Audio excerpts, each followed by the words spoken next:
Diawali dari seorang pria bernama Mulin. Pada pagi itu, ia sedang bermain dengan putrinya. Hingga sesaat kemudian, Mulin sekeluarga berniat untuk bepergian, malah ketiban apes. Dirasa tidak ada tukang ban, Mulin pun berniat untuk memperbaikinya sendiri. Namun, saat ia mulai bergerak,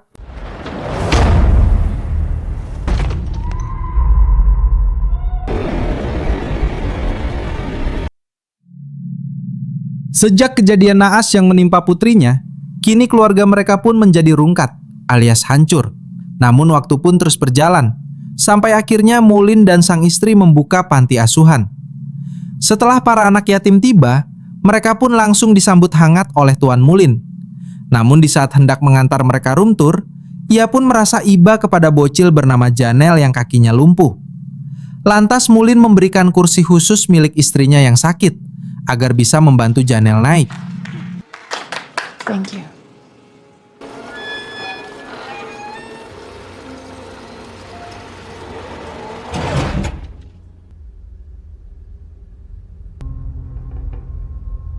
Setelah para bocil memilih kamar, Janel yang penasaran pada kamar sebelah berniat memasukinya, namun dihadang oleh Mulin. Ia pun berkata, jika kamar ini terkunci dan tidak boleh dimasuki oleh siapapun. Hingga saat itu, teman sebayanya yang bernama Linda memanggilnya agar mau bergabung di kamarnya.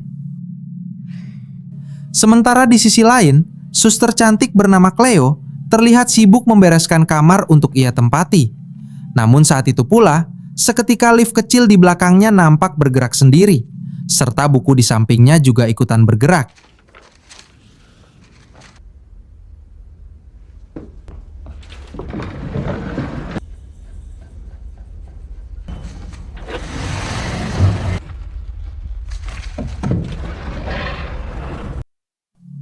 Di malam harinya saat mereka hendak menikmati hidangan, tiba-tiba terdengar suara lonceng yang selalu berbunyi dari salah satu kamar. Tak mau acara makan malam terganggu, Mulin segera menghampirinya. Akan tetapi salah satu anak bernama Carol terlihat penasaran dan berniat untuk mengintip. Namun tindakan itu segera dihadang oleh Cleo dan berkata jika lonceng itu berasal dari Nyonya Mulin yang sedang sakit. I pray the Lord my soul to take. Finally be real sisters. This good love, that's okay too.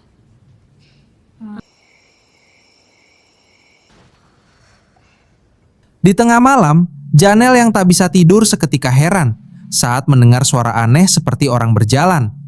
Namun saat Janel mengeceknya, ia pun menemukan secari kertas yang bertulis, "Temukan aku." Tak lama kemudian secari kertas pun kembali muncul.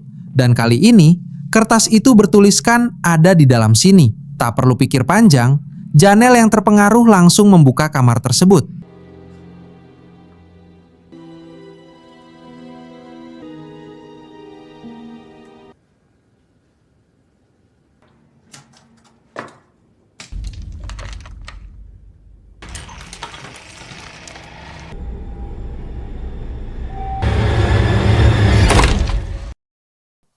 Setelah mendapat kejadian aneh, Janel yang merasa ngeri dengan sebuah boneka, kemudian ia menutupnya dengan selimut. Sementara di tempat lain, Mulin yang berada di luar terlihat plener, seolah merasakan hal aneh.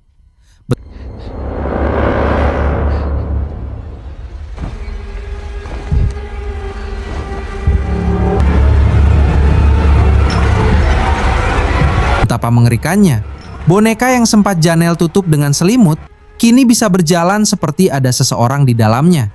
Namun begitu selimut itu terbuka,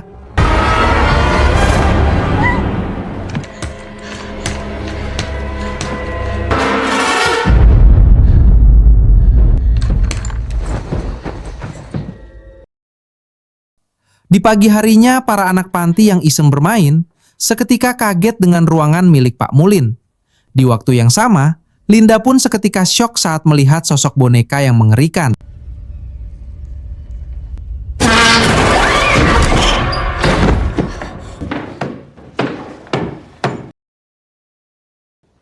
Okay, why isn't he answering her?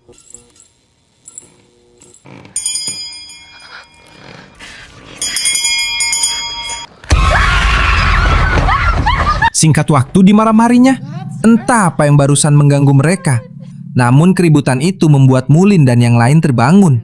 Di situ Carol pun beranggapan jika Nyonya Mulin telah keluar dari kamar sambil membawa lonceng.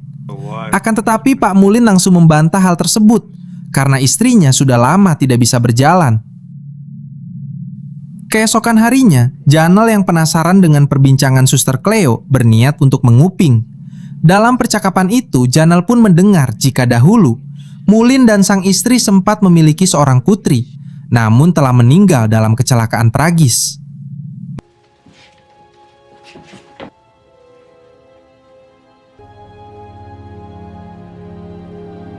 Malam harinya Janel pun kembali penasaran dengan foto yang sempat ia temukan, yaitu foto mendiang putri dari keluarga Mulin yang sedang duduk bersama boneka yang semalam menerornya.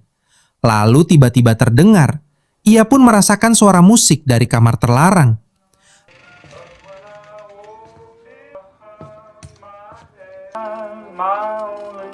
Tak lama kemudian Linda pun datang sambil menanyakan, sedang apa Janel di kamar ini? Lantas Janel pun menjawab, jika ini adalah kamar mendiang putri keluarga Mulin yang masih gentayangan di rumah ini.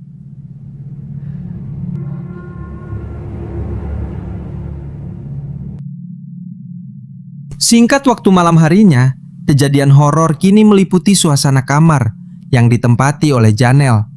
Di malam itu, ia pun mendapat teror dari mendiang putri Mulin yang lantas membuat Janel lari ketakutan.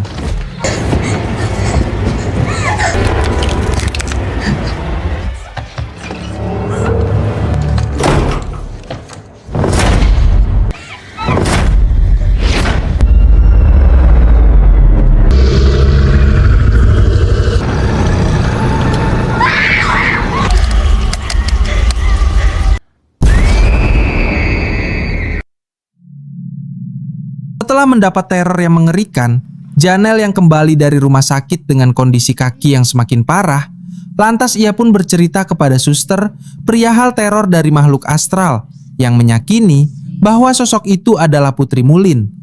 Namun, suster pun hanya bisa menjawab jika Janel belum terbiasa dengan rumah barunya dan memintanya untuk segera beristirahat. Tak lama kemudian giliran Linda yang kini mendapat teror, di mana ia heran saat mendengar suara aneh dari dalam kamar terkutuk itu. Lantas dengan penasaran, ia pun berniat untuk mengintip dan melihat sosok boneka yang sedang duduk di kursi goyang.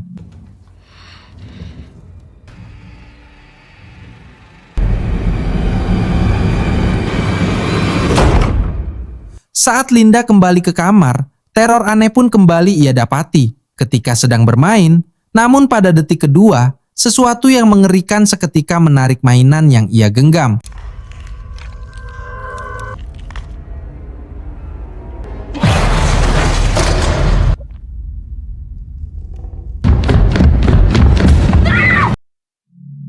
Sungguh sangat mengerikan. Rupanya boneka yang telah lama tersimpan di rumah ini telah dimasuki oleh arwah Putri Mulin.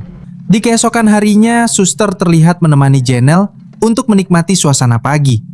Namun setelah si suster berpamitan untuk mengambil sesuatu di rumah, tiba-tiba sosok hitam mengerikan menghantui Janel.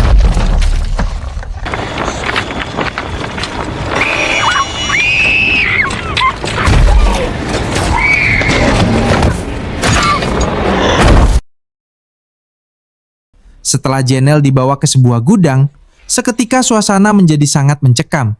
Benda-benda bergerak sendiri, disertai kemunculan arwah Putri Mulin yang langsung menyerang Janel.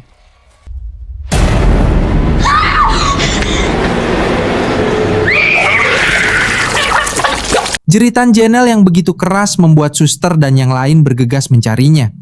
Hingga saat menemukan Janel berada di dalam gudang, mereka pun menjadi heran ketika melihat gelagat Janel yang berbeda. Singkat waktu, kini mereka pun menyadari jika Putri Mulin sedang mengincar mereka.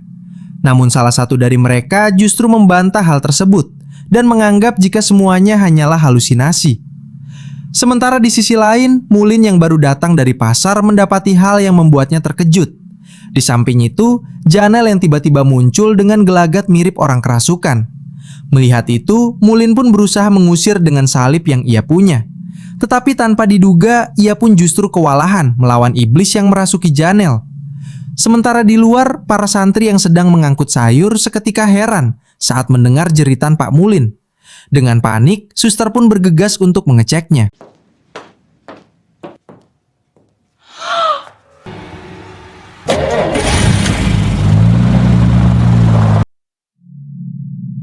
Setelah jenazah Tuan Mulin dibawa oleh pihak pemakaman, Linda yang menaruh curiga terhadap Janelle mengira jika dialah dalangnya.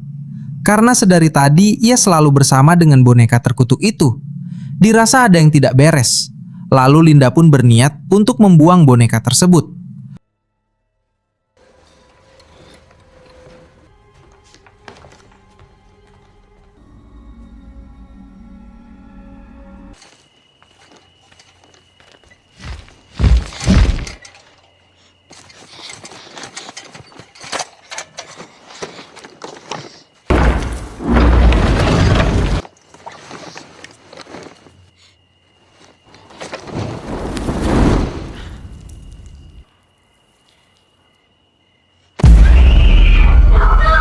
Beruntung sekali, si suster datang tepat waktu.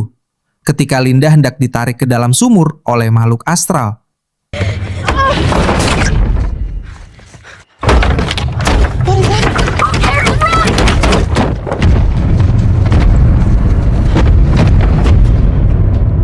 Ketika tiba di rumah, akhirnya misteri boneka terkutuk itu terungkap. Di mana kala itu, Mulin dan sang istri benar-benar dibuat depresi akibat meninggalnya putri kesayangannya. Tak cuma itu, pasangan ini juga bersedia menganut sekte sesat asalkan mereka bisa bertemu dengan putrinya lagi. Namun tanpa mereka sadari, hubungan sekte tersebut malah didengar oleh sesuatu yang jauh lebih mengerikan. Meskipun doa mereka terkabul, tetapi keberadaan putrinya tetap saja berbentuk arwah yang kini bersemayam di dalam boneka.